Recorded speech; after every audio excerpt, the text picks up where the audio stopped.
come with me and let's take a quick look behind the curtains of what's going on in the daily life of a real estate agent who is representing you on either the sale or the purchase of a property.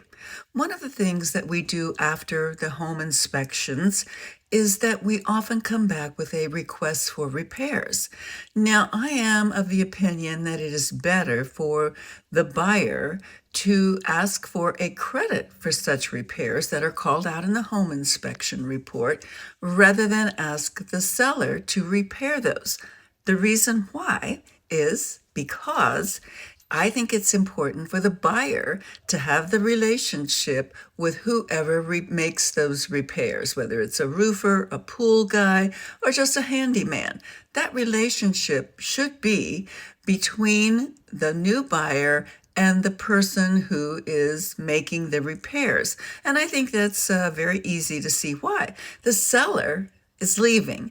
He wants to make those repairs as cheaply and efficiently as possible, at the lowest possible cost is what I'm really saying. So it may not be the same quality of work that you would want someone to do for a home that you are just moving into and expect to be there for years and years. So that's why I usually ask for credits. Now, how do we know how much to ask? That's what we're doing behind the scene. I often will go to Angie's List and see, for instance, what they charge to install, let's say, a chimney cap and spark arrestor. That's a common safety concern that is often called out.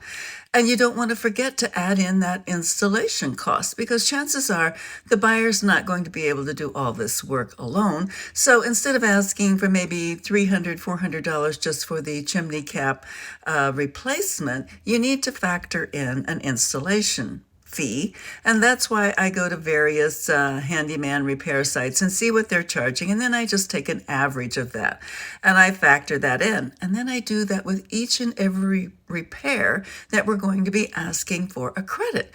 And then I also provide that to the listing agent to know that we just did not pluck this repair list and the costs out of thin air, that it is based on fact and actual replacement costs, or if it wasn't there in the first place, to add on.